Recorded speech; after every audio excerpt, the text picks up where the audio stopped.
Hey, everyone. Welcome to Locked On Lakers for Thursday. Brian Kamenetsky, Andy Kamenetsky, Jeanie Buss speaks. What did she say? That's next. You are Locked On Lakers, your daily Los Angeles Lakers podcast. Part of the Locked On Podcast Network, your team every day.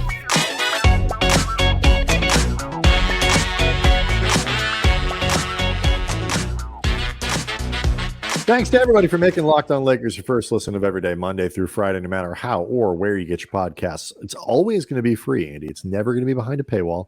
If anybody says it is, you're being scammed. You're on the wrong podcast. Locked On Lakers on YouTube, where you can go to hang out with nearly 21,000 subscribers who have all been great about leaving comments, engaging with every show. We are going into that comment section every day looking for stuff to talk about.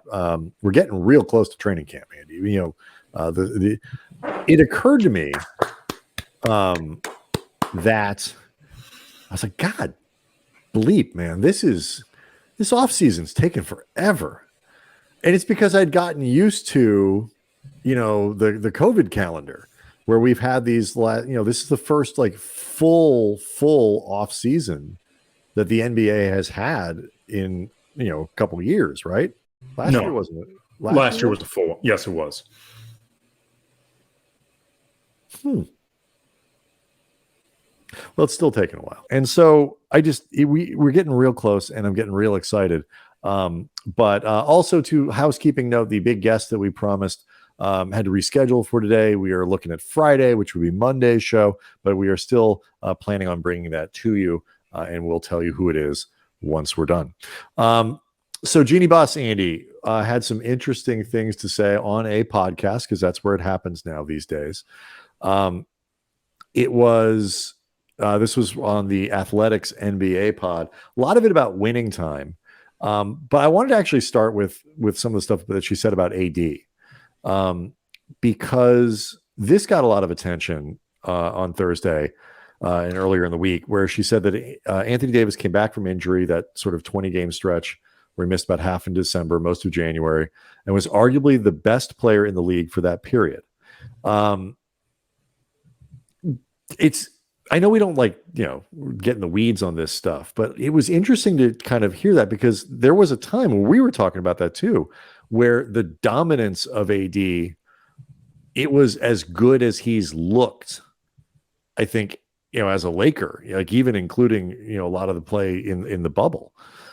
Yeah. And it also too, the stakes were, I'm not going to say they were higher, obviously, than in the bubble, because the bubble, they were competing for a championship.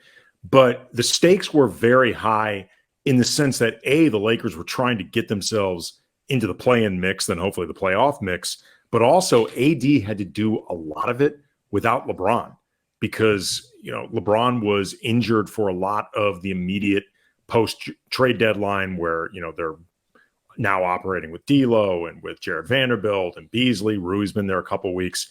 And there really was a lot on AD's plate during that period. He missed about half of December and most of January, and then came back and played at an extremely high level. Like I neither remember off the top of my head, nor do I have the patience to go through the second half of last season trying to figure out who was definitively the best player in the NBA. Like I have no problem saying that no matter who you think is actually number one, Anthony Davis would have been on the short list of people that would be debated because he played at that level. What was interesting, though, to me, because when I heard Jeanie say this, I went and looked at AD's splits from basically pre-All-Star break, post-All-Star break. And what jumped out at me is the numbers are damn near identical. They are really, really close in just about every single category, other than AD at the line was about 9 percentage points lower. That's really the only real discrepancy in terms of his pre-All-Star break, post-All-Star break stats. And it made me just wonder about the idea of how much we've talked about this many, many times on this show, how much of the way AD gets viewed, talked about, sometimes even by us, has to do with just on-court demeanor and body language and just presentation. Because that's not to say that AD doesn't ever have games where he isn't as effective as others, Sure. But at the same time, though, the way Jeanie was talking about this, and the way I know we have talked about how incredible AD was coming back from that injury, you would think that the numbers would reflect that in some way, and they don't. Yeah, I mean, yes. Especially without LeBron there for a chunk of it. I think that's true. I think there's a little bit of truth to that, I guess, in the sense that, but there are certainly a lot of athletes to whom that applies, where you say, like, you said, not to go too far back, but like really mellow, sort of never show emotion, good, bad, whatever. Guys, just smash a water cooler, do something to show you, even if it's just performative, just do it and people will stop bugging you. But there is something. I don't think it's just, I don't think it's like the performance aspect of it with Anthony Davis where we're noticing the difference. There are few players that I've seen, at least that, again, top of the head, kind of as we're doing this while we're talking.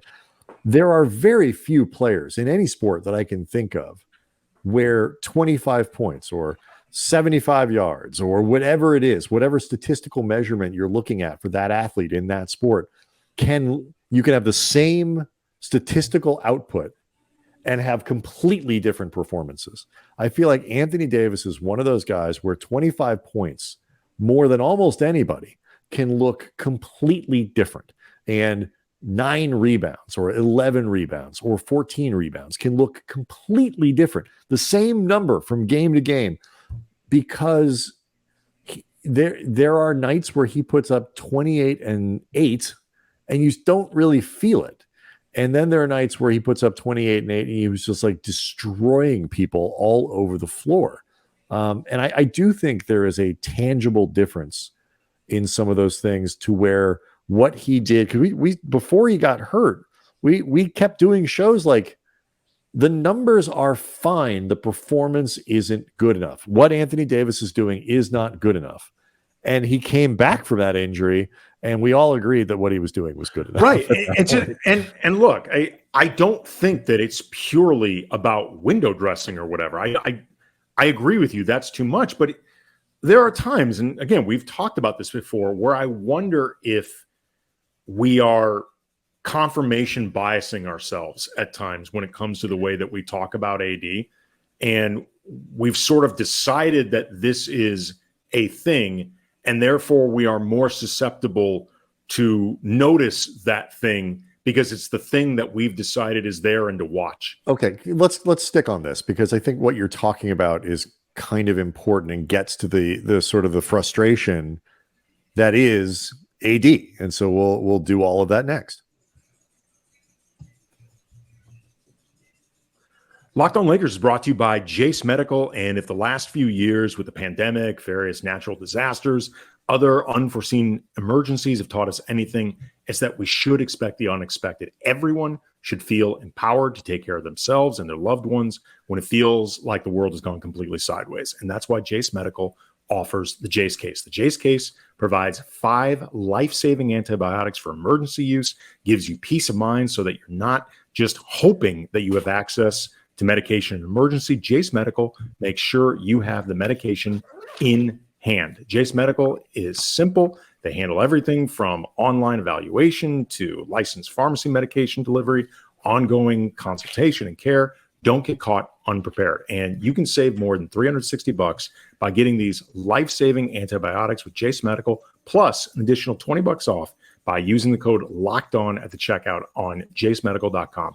That's JASE medical.com, promo code LOCKEDON. Well, I think what we're getting at here, that is, you are correct. We are kind of trained at this point to wait for something disappointing with Anthony Davis, whether that is injury. Mostly I think it's injury. Just the assumption that no matter how good things are going, at some point he's going to get hurt and ruin it. That is too good to be true a lot of times with AD. Right. And it's a defense mechanism, I think, as a fan, as much as anything. I mean, it's obviously frustration. Well, but like I was going to say, with AD, it's not like people are fretting that the bottom's going to fall out with injury in spite of the fact that he plays 82 games every year. Right. No, that's what I'm saying. That's why I call it a defense mechanism, because you kind of know it's coming. And you know, if I believe that this is the time that it's going to be different and AD is not going to get hurt in an important moment, then shame on me. So what I'm going to do is gird myself for the worst outcome.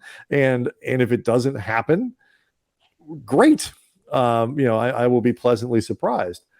But I also think, even despite what he did in 2020 and the performance in Orlando and, the clutch moments and the great playoffs and all that, he is still one of those guys who is more defined. And this is where I do think it's unfair. I think we actually did a show about this, either earlier in the summer or at the end of the season. I think he is unfairly defined by the things that you don't like about him. The old Max Kellerman thing is one of the smartest things I think Max ever said when we would work with him. It's like, all great players could be even greater. Like, wouldn't it be great if Anthony Davis was even greater than he is and didn't get hurt and he was more consistent? Okay, yes, that would be great. But to focus on the stuff that you're not getting from him at the expense of what you are, now that I think is something that we do, the royal we, fans, media, whatever, too often with AD, at the expense of making sure we give equal time to all the stuff that he does do.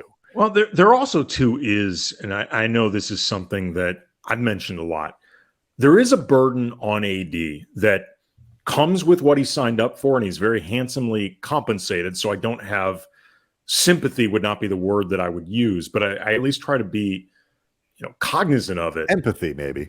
Not even empathy, just aware. Like, AD needs neither my sympathy nor my empathy. He's doing just fine. If anything, I need his. AD is doing far better in this world than I am. So, but like, there is an extra burden that gets placed on Anthony Davis and affects the prism that we look through in evaluating AD, in that he's playing alongside LeBron, who is at a phase in his career where he needs more help.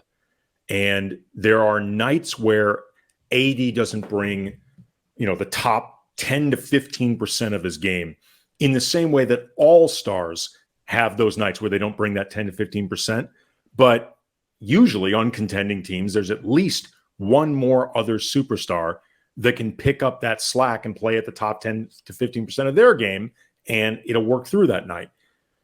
The Lakers and Lakers fans, and I think even LeBron himself, don't want LeBron to have to dig into that 10 to 15% right on a regular basis, because there's only so many times you can go digging there. Like, at this stage of his career, age 39, entering he'll be in season 21 then. You know what I mean? Like, you don't want LeBron to have to go to that well. So every time it feels like AD doesn't give you everything you could possibly want, it feels like LeBron has to do more. And again, on one hand, this is the deal AD signed up for, but it is an unusual setup when it comes to two superstars together. It is. It's pretty singular. And I think by now, people thought, to go back to our favorite sports metaphor, the baton would have been passed. Mm-hmm. That this would be Anthony Davis would have ascended by now into the sort of alpha position on this team, just because of the natural age and the talent level and all that. AD's in his prime, right? And I think that ignores two things. First of all, LeBron isn't devolving as fast as I think some people thought he might. The injury stuff is real, but it's really no worse than Anthony Davis. So it's hard to distinguish. And when he plays, he's still elite. So that part of it. And then, as long as he's playing at an elite level, then he's going to be the center of your team's orbit and your team's universe. So that was probably an unfair and unrealistic expectation.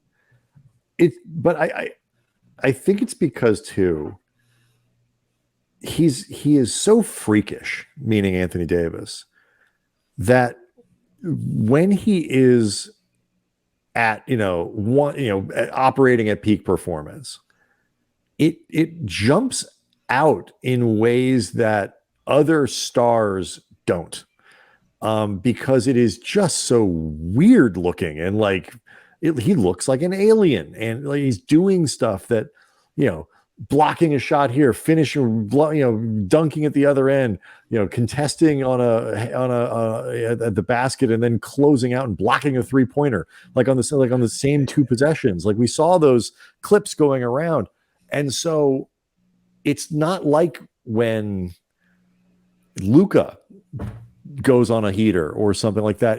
That stuff's amazing. The only thing I can kind of compare it to is like Steph or something like that, where you just watch this guy hitting shot after shot after shot, bombing from 60 feet, and so to the point where, like, if he misses 3 in a row, you're like, what's that? Like, what's going on here? Like, there isn't really really much of an analog for AD at the top of his game. So when you don't see it, it looks really different. Well, the other thing too, and I'd never thought about this before, but it might be in certain respects. And again, I want to make it clear, AD should be held to a very high standard. Absolutely. He needs to play at a very high standard. And there are times when I think it legitimately feels like his stamp has not been put on a game in the way that it needs to. But that Absolutely. Said, and I never thought about this before, but AD on defense, where he is pretty rock solid, consistent, rock solid, one of the best defensive players in the league, and maybe the most complete defensive player in the entire NBA, like in terms of all the different things he can do defensively and affect the game on that end. He's also incredibly dynamic when he affects things defensively. So sometimes his offense is naturally going to get compared to the defense, and the aesthetics of it and like the overall dynamic nature of it. There are times where AD might be just fine on that end, but it looks underwhelming compared to what you're seeing on the other end. It's an interesting point. And I think if you combine that with the fact that we just don't care about defense as much, because it's harder. I mean, some of the stuff we see, right, and some of the stuff we see Anthony Davis do is obvious. Like, you don't have to be a basketball coach to see some of it, but some of it you kind of do, like his impact on things and the way he moves and being 3 steps further along, or like the way he shuts down a drive. Like, those actually do require sometimes a little bit of expertise to understand. We just don't. Defense is hard, right? And so we focus on offense because it's much easier to understand and much easier to see. And he isn't as spectacular on that side of the ball. You're right. It just aesthetically, it's a really interesting point. I mean, there are times where AD takes over offensively, and you're like, dang, yeah. But it's more because of the variety. Again, a guy doing stuff at 7 feet tall. Right. Yeah. Again, none of this is to say that people shouldn't be holding AD to a standard, because they need him to play exceptionally well if they're going to be a contender. In the same way, all teams that want to win a championship need their superstars to, much more often than not, be superstars. It's just Jeannie's comments about AD got us both just thinking about the way we think about AD and talk about AD. And it really was kind of pronounced to me when I looked at those splits. I'm like, wow, they're the same.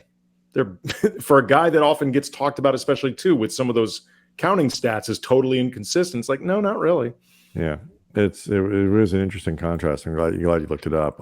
Jeannie had a couple other things to say. We'll see if we can get to it. But Damian Lillard had things to say about the Lakers and the bubble title, which I cannot believe we're still arguing about this stuff. But we'll argue about it more next.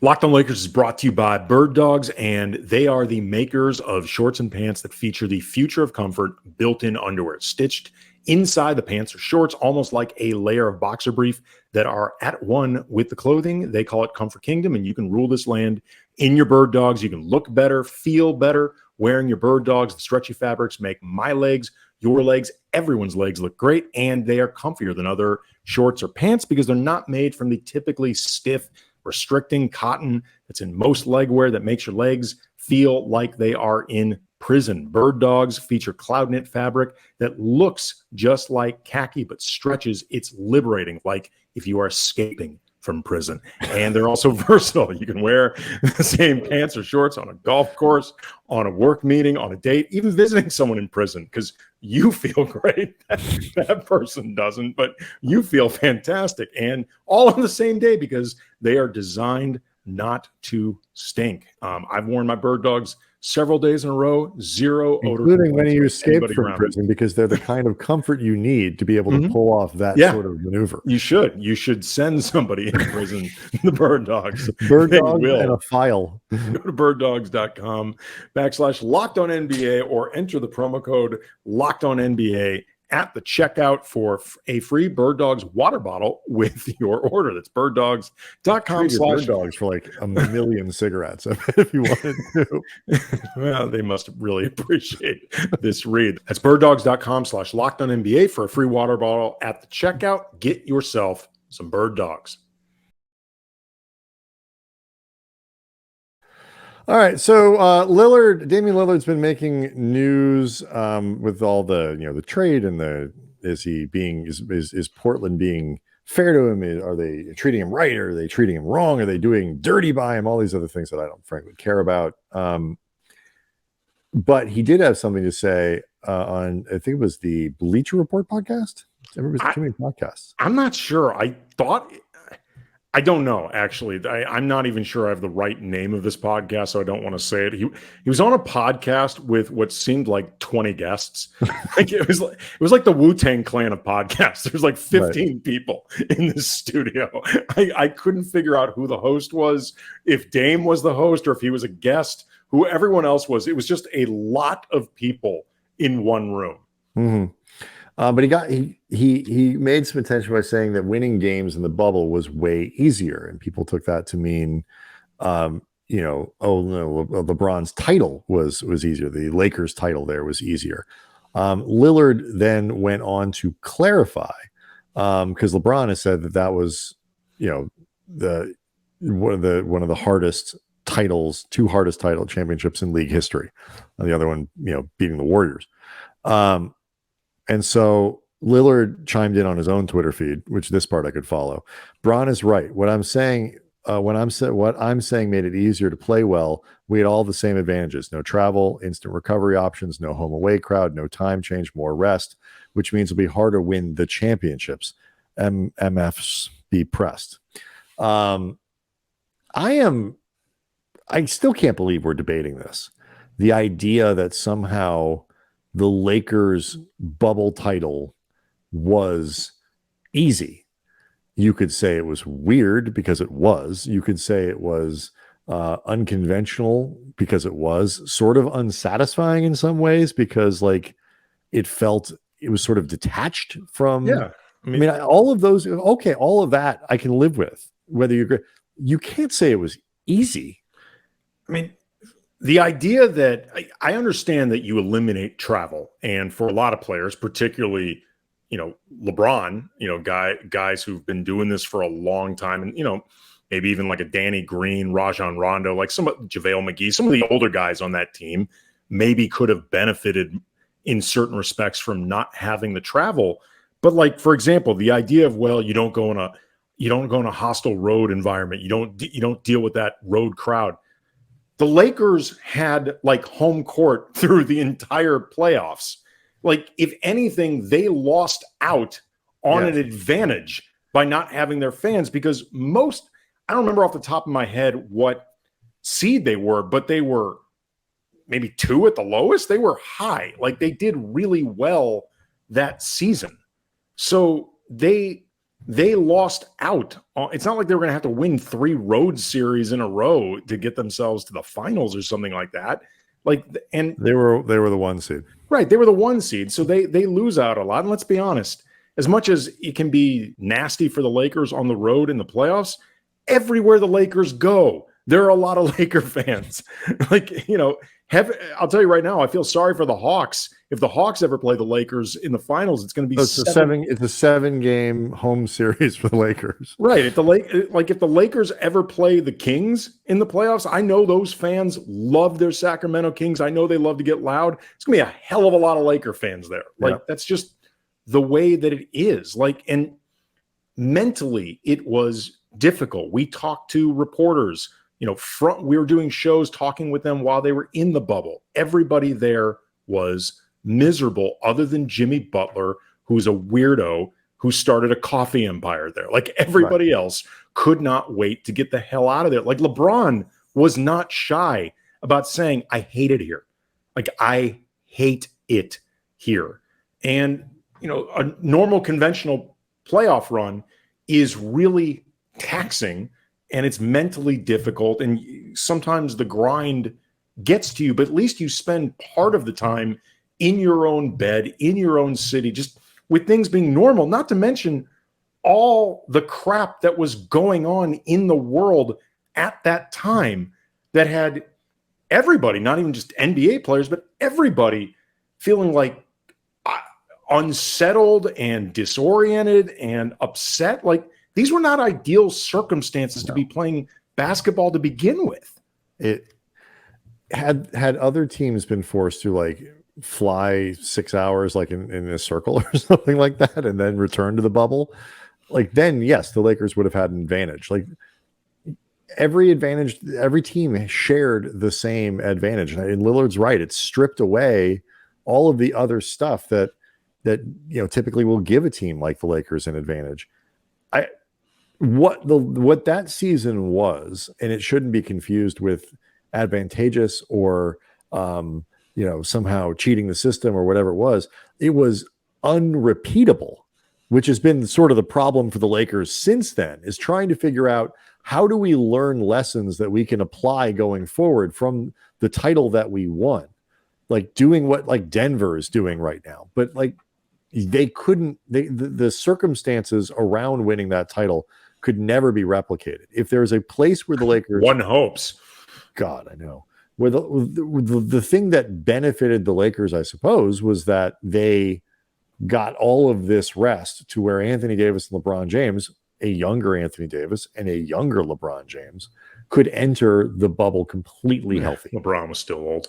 I mean, it's like 35 when he entered the bubble. But so did everybody. Right. So it is a bit of luck for the Lakers. Which means, by the way, and Dame said this, you play against the best version of everyone because they got that break in between and they don't have travel. So whatever advantages you think came from being in the bubble, everyone got them. And they rolled through those playoffs. I mean, I realize every 5-game series has a game or two where you're like, oh, that could have been closer, this, that.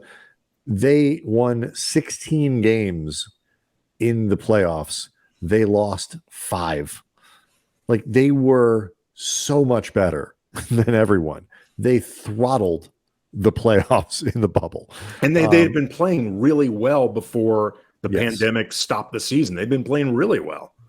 So I feel like it's sort of the wrong lesson. Like, the Lakers have not been able to replicate anything from there because what it isn't repeatable.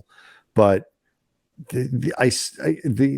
that we're still even kind of debating this question, not us, but like that it's even still a question to me, is just stupid. Like, flat out stupid. I will say this, though. It is worth remembering that Dame wants to go to Miami, wants to be a member of the Heat come hell or high water. So by praising the Lakers bubble run, he is also praising the Heat for getting to the finals in the bubble, praising them for being a worthy finals opponent that season. So there is some self-interest at play. Right, I mean, does he need to butter up the Heat to try to make this happen? No, but I'm just saying, like, there is a little bit of self-interest in play. I think he's sincere. Either way, he's actually correct. I'm just saying. Yeah, fair enough. All right, Locked On Lakers on YouTube is where you can go to see the show, hang out. We'll be back tomorrow and hopefully with our special guest for Monday's show. See everybody next time.